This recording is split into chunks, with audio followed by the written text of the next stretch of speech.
12 दिन में दूसरी बड़ी खौफनाक आग, 4 अफराद जाँ बहक। कराची में आयशा मंजिल पर अर्शी शॉपिंग मॉल की दुकान में आग भड़की तो शोलों ने फोम की दुकान को लपेट में लेते हुए 4 मंजिला रिहायशी इमारत को भी घेर लिया।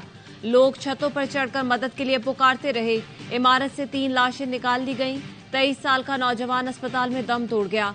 रिहायशी इमारतों से लोगों को रेस्क्यू किया गया। तमाम 72 फ्लैटों के रिहायशी महफूज रहे। फायर ब्रिगेड की 7 गाड़ियों और स्नार्कर ने आग बुझाई। पाक बहरिया की टीमों ने भी आग बुझाने के काम में हिस्सा लिया। आग के बाद इमारत गिरने का खदशा, इमारत के आगे खड़ी गाड़ियां भी जल गईं। इमारत सील कर दी गई।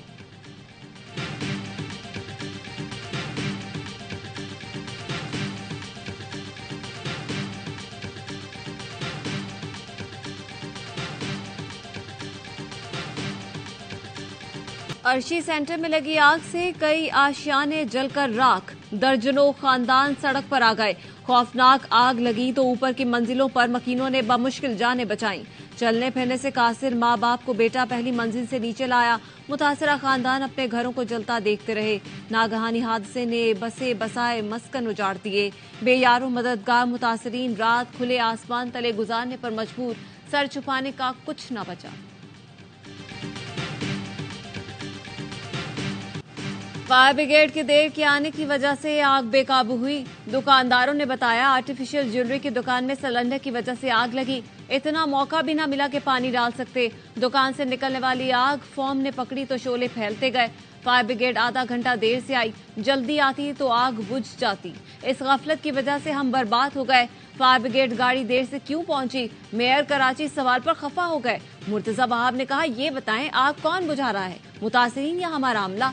गवर्नर सिंध ने फायर ब्रिगेड देर से आने का जिम्मेदार सबको करार दे दिया। कहा, लोग तो एम्बुलेंस को भी रास्ता नहीं देते, हमें अपनी गलतियां तस्लीम करना पड़ेंगी। रहनुमा एमकेएम अमीनुल हक ने कहा, सिंध हुकूमत ने फायर ब्रिगेड के निजाम को तबाह कर दिया है। हाफिज नईमुर रहमान ने हुकूमत से मुतासरीन के लिए आर्जी कयाम फराहम करने का मुतालबा कर दिया।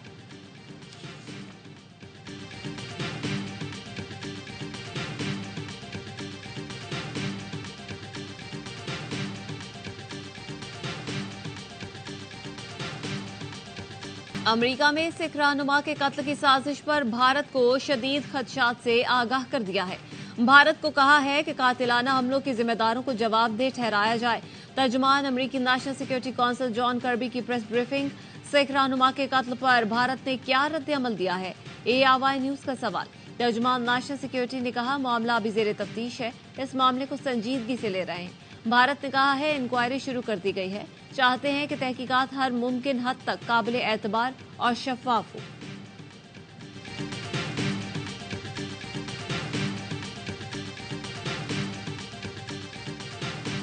वही 16 जमातों की हुकूमत हमें मिलनी है, तो इससे बेहतर है कि ना मिले। क्या करेंगे, ऑपोजिशन में बैठ जाएंगे फिर? हाँ बैठेंगे, हम भागेंगे तो नहीं। अगर सादा अक्सरियत ही मिली तो मियां साहब ऑपोजिशन लीडर बनेंगे। बन जाएंगे। मियां साहब पहले नहीं लीडर ऑफ द ऑपोजिशन बने। नवाज शरीफ इस इलेक्शन में सादा अक्सरियत ना ले सके तो हुकूमत नहीं बनाएंगे, ऑपोजिशन में बैठ जाएंगे। नवाज शरीफ ऑपोजिशन लीडर होंगे। हनीफ अब्बासी की प्रोग्राम खबर महर बुखारी के साथ में गुफ्तगू। कहा, हमने वही इत्तेहादी हुकूमत बनानी है तो इससे बेहतर है ना बनाएं। पार्टी इत्तेहादी हुकूमत के हक में नहीं है, हमें वाज़े अक्सरियत मिलेगी।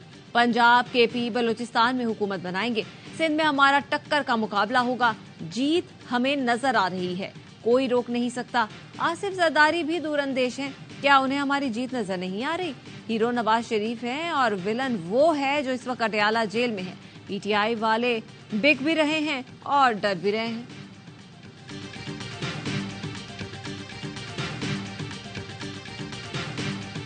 नवाज शरीफ की 15 साल बाद चौधरी शुजात से मुलाकात। नून लीग के सरबराह काफ लीग के सरबराह से मिलने उनके घर पहुंचे।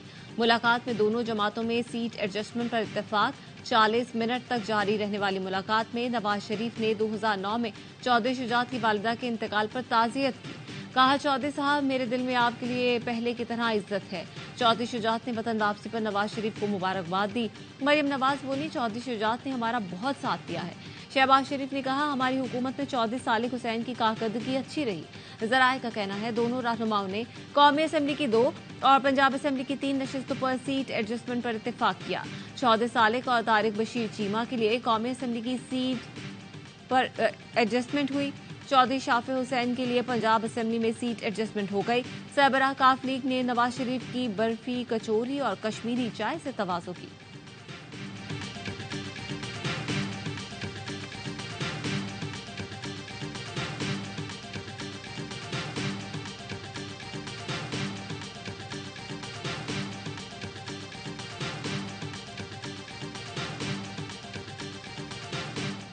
नून लीग के साथ मामला पहले से तय हो चुके हैं। पंजाब की 8 और कौमी असेंबली की 5 नशिस्तों पर सीट एडजस्टमेंट होगी।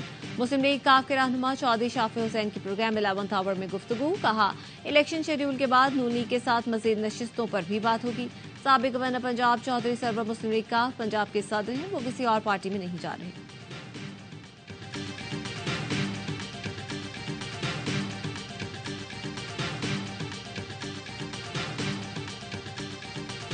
शाह महमूद कुरैशी पीटीआई के बिला मुकाबला वाइस चेयरमैन मुकर्रर। परवेज इलाही मरकजी सदर, फिरदौस शमीम मरकजी नायब सदर बन गए। सैफुल्लाह अबड़ो, कासिम सूरी और मुश्ताक गनी मरकजी नायब सदूर होंगे। 9 मुंतखब ओहदेदारान का नोटिफिकेशन जारी। पीटीआई इंट्रा पार्टी इलेक्शन के खिलाफ दरख्वास्त 8 दिसंबर को समाअत के लिए मुकर्रर। 11 अफराद ने पीटीआई के इंट्रा पार्टी इंतखाबात को कलअदम करार देने की दरख्वास्तें दायर की हैं। दरख्वास्त गुजारों में राजा ताहिर नवाज, अकबर एस बाबर, नौरीन फारूक समेत दीगर शामिल हैं।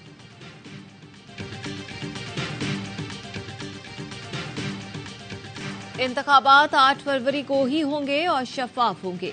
पीटीआई और सरबराह पीटीआई पर इलेक्शन लड़ने के लिए कदगन नहीं। निगरान वजीर आजम अनवारुल हक काकड़ का कहना है, 9 मई के वाकयात के बाद लोग गुमशुदा नहीं, रूपोश हुए। ये उनका जाती फैसला था, रियासती जबर नहीं। वजीर इत्तलात मुर्तजा सोलंकी कहते हैं, तमाम जमातों को मसावी कवरेज दी जा रही है। हमें जिस हालत में मुल्क मिला उससे बेहतर अगली हुकूमत को मुंतकिल करके जाएंगे। बुनियादी फैसला साजी निगरान हुकूमतों का काम नहीं। अगले 2 माह के अंदर जो हमारे बस में हुआ वो करेंगे।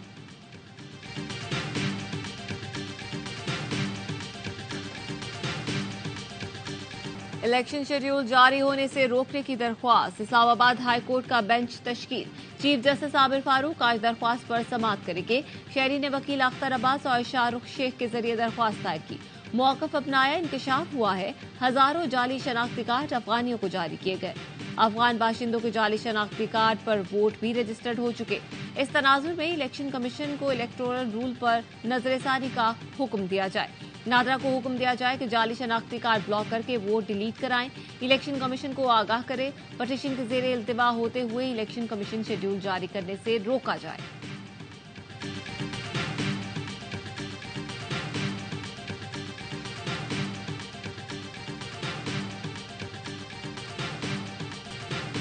जस्टिस मुजाहिर नकवी ने सेक्रेटरी सुप्रीम जुडिशियल काउंसिल को रिकॉर्ड फराहम करने के लिए एक और खत लिख दिया। मतन के मुताबिक शो कॉज नोटिस का जवाब देने के लिए रिकॉर्ड फराहम किया जाए।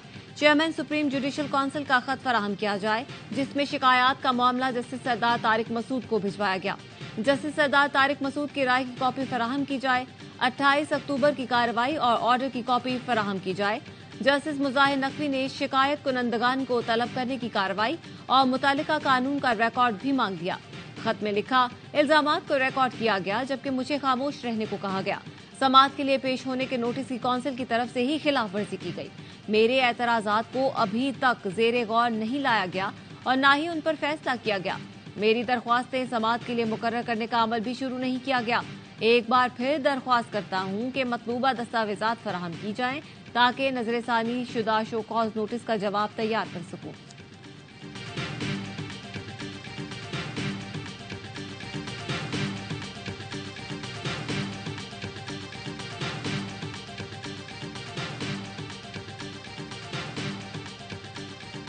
कायदे-ए-आज़म ने इसराइल को नाजायज बच्चा करार देकर कभी तस्लीम न करने का ऐलान किया था।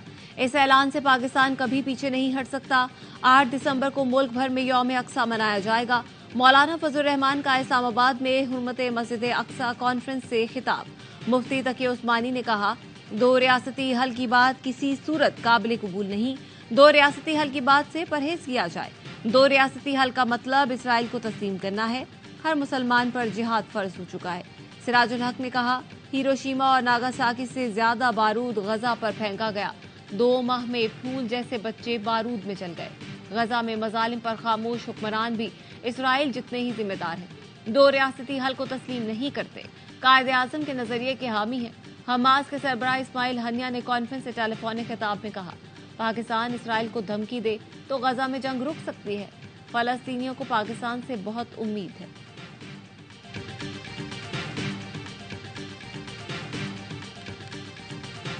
गजा पर इसराइल की वहशियाना बमबारी तीसरे माह में दाखिल। सहूनी फौज ने जिबालिया कैंप पर बमबारी करके अल जजीरा के सहाफी का पूरा खानदान खत्म कर दिया। मोमिन अल शराफी के अहल खाना के 21 अफराद शहीद हुए। इसराइली दहशतगर्दी में अब तक 7,000 बच्चों और 4,000 खवातीन समेत 16,250 फलस्तीनी शहीद, 15 लाख बेघर, 7,000 मलबे तले दबे हैं। शिमाली गजा में 80% इमारतें मलबे का ढेर बन गई। इसराइल ने फलस्तीनियों पर 3 एटम बम जितना बारूद बरसाया। वस्ती गजा में मगाजी पनागुजीन कैंप के मलबे से कम अज कम 10 लाशें निकाल ली गई। गजा में खुराक का बहरान भी जन्म लेने लगा। फाइनेंशियल टाइम्स के मुताबिक तबाही देखकर लगता है गजा का बस नाम रह जाएगा। अमरीकी सेनेट ने इसराइल के लिए इमदादी पैकेज रोक दिया।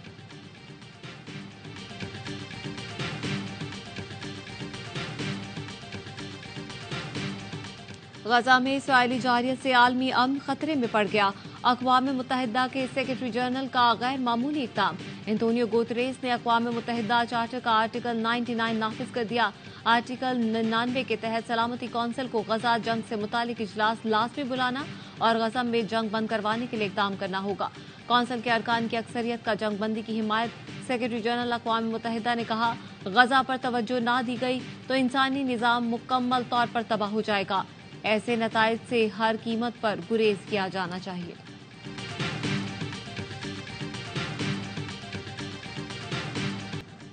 वजीरिस्तान में शहीद सिपाही अहमद अली को 4 सद्दा में सपुर्द खाक कर दिया गया। नमाज जनाजा में पाक फौज के अफसरान, जवानों, अजीजो अकारिब और अहले इलाका ने शिरकत की।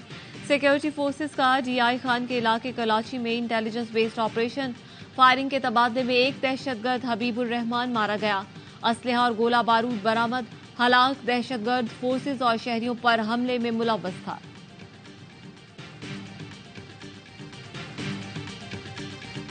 सहाफ़ी जान मोहम्मद महर के कातिलों की गिरफ्तारी की कोशिशें। SSP सक्खर का IG सिंध को खत। नामजद मरकजी मुलजिम शेरू महर की गिरफ्तारी पर 50 लाख इनाम मुकर्रर करने की सिफारिश। मुलजिम शेरू महर की गिरफ्तारी के लिए कच्चे में ऑपरेशन जारी। पुलिस और मुलजिमान में दोपहर से शुरू होने वाला फायरिंग का सिलसिला रात गए तक जारी रहा।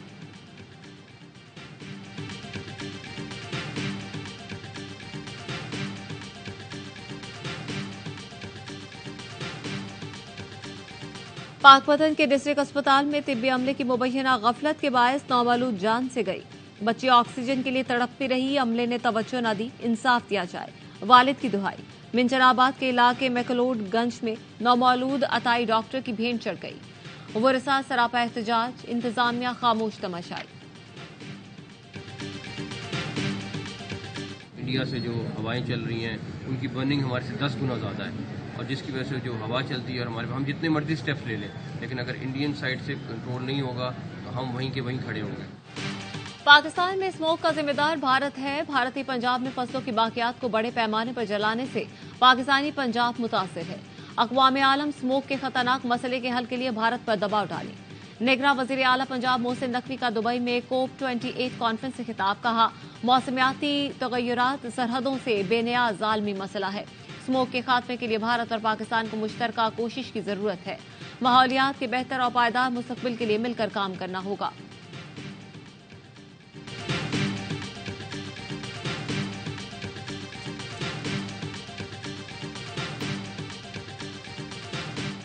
बिजली कंपनियों को सारिफीन के पैसे वापस देना होंगे। नेपरा ने साफ साफ बता दिया। टैरिफ से मुतालिक समाअत के दौरान नेपरा ने वाजे कर दिया, तकसीमकार कंपनियों के खिलाफ कानूनी कार्रवाई की जा रही है। अथॉरिटी गलत भेजे गए बिलों के मामले पर गौर को देखेगी। 2 तकसीमकार कंपनियों को खत लिखे गए हैं, मजीद भी लिख रहे हैं। खराब मीटर की तब्दीली मुमकिन है, 1 दिन के अंदर तब्दील किया जा सकता है। तहकीकाती रिपोर्ट के बाद अवामी समाअत रखेंगे, फिर फैसला होगा। बिलिंग का तरीकाकार दुरुस्त नहीं। डिस्कोज में मीटर की दस्तयाबी भी बड़ा इशू है। इन सारे मसाइल का हल डिस्कोज की निचकारी है। 2 दिन पहले नेपरा ने के इलेक्ट्रिक समेत तकसीमकार कंपनियों को ओवर बिलिंग का जिम्मेदार करार दिया था।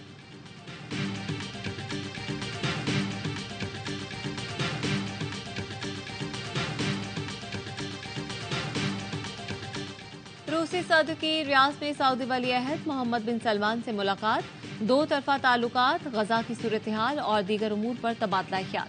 प्यूटन ने इससे पहले अबू धाबी में यूएई के सदर शेख मोहम्मद बिन जैद अल नहयान से मुलाकात की। तेल की पैदावार, इसराइल हमास जंग समेत दीगर मामलात से गौर आए।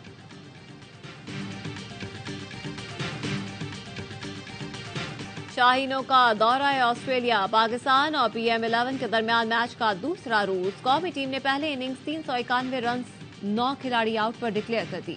कप्तान शान मसूद ने 201 रन की नाकाबिले शिकस्त इनिंग खेली। बाबर आजम 40, सरफराज 41, अब्दुल्ला शफीक 38 और इमामुल हक सिर्फ 9 रन बना सके।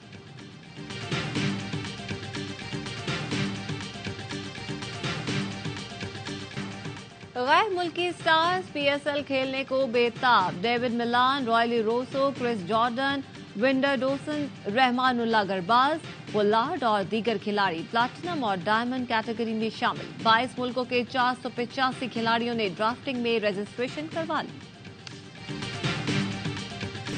नेशनल T20 का सुपर 8 मरहला, रावलपिंडी ने लाहौर वाइट्स को 5 विकेटों से हरा दिया। लाहौर ब्लूज ने फाटा के खिलाफ 8 रन से कामयाबी समेटी। पेशावर ने एबटाबाद को 21 रन से शिकस्त दी। कराची वाइट्स ने सियालकोट को 6 विकेट से पिछाड़ दिया। नेशनल स्टेडियम में होने वाले तमाम मुकाबले ARY ऐप पर बराह रास्त दिखाए जा रहे हैं।